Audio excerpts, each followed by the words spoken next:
Hello everyone, welcome back to my channel. So I am back again with the most requested video, that is the CA Inter strategy. Starting off, तो मैंने अपना CA Inter का मेरा attempt था.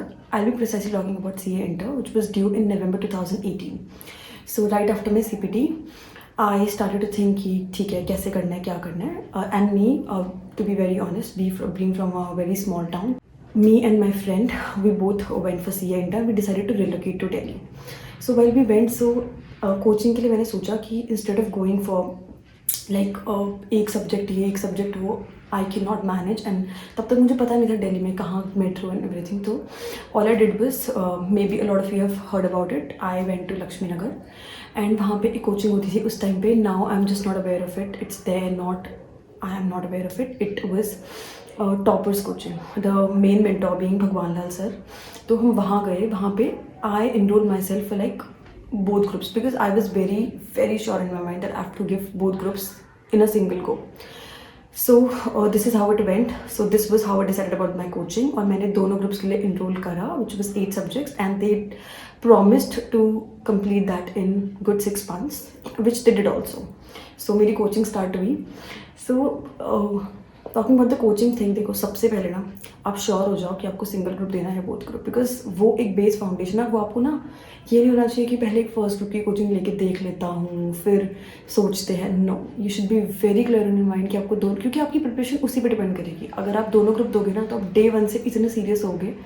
Like talking about me, जब मैं वहाँ गई तो for the 6 months I had no leaves. Like it was 7 day a week. We had coachings. मुझे लगता है शायद 6 महीने में 2 या 3 या मैक्सिमम 4 बार हुआ होगा कि मुझे कोई संडे ऑफ मिला हो. So it was 6 months thorough rigorous coaching that I took. And वो चीज़ें थी क्योंकि मैं अपने दिमाग में श्योर थी एंड कि मुझे दोनों ग्रुप्स देने हैं. तो it this was the first thing that we touched upon.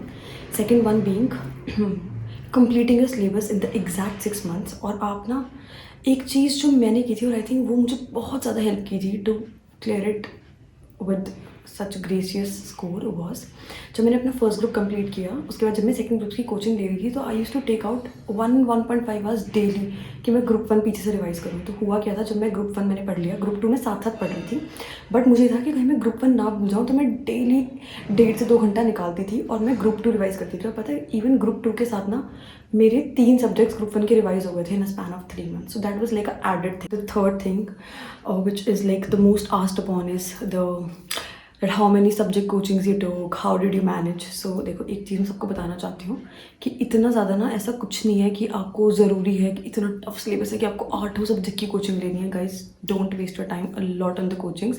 जितना टाइम आप कोचिंग में लगाओगे ना, अगर उतने यार सब जेन्युइनली अपनी सेल्फ स्टडी में पुटअप करो ना, you will go leaps and bounds. तो मैं अगर अपने पर्सनल एक्सपीरियंस से बताऊँ तो जब मैं कोचिंग लेती थी तो कुछ टीचर्स थे, होता है ना हर टीचर तो इज़ नॉट वेरी एक्सपर्ट कि अच्छा ठीक है सब टीचर्स बहुत अच्छा पढ़ा रहे हैं, every faculty is so good.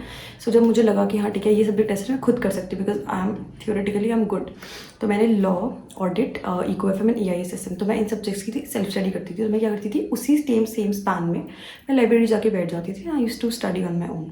So this is something that you can also do, क्योंकि आजकल तो सब पेन ड्राइव कोचिंग लेते हैं. तो why to run a lot for the coachings.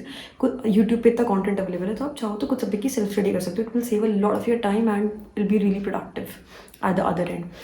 And the fourth and the most important thing and the most asked upon is number of revisions. So yes, I'm gonna tell you how many times have I revised in my CA Inter.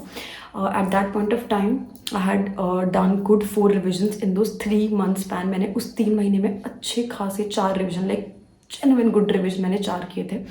क्योंकि आपके पास इतना time होगा. देखो first revision में अगर आपको 25 दिन लग रहे हैं, सेकंड में आपको 18-17 दिन लगेंगे. ठीक है, आराम से आपके 3 महीने में 4 रिविजन आराम से मैनेज हो जाएंगे. और last revision make sure to do in that exact 16-17 time span, ताकि आपको लगे एग्जाम में कि हाँ ठीक है ये ऐसे एक दिन में हमने पढ़ा है. क्योंकि वो एक दिन की strategy is the most important thing.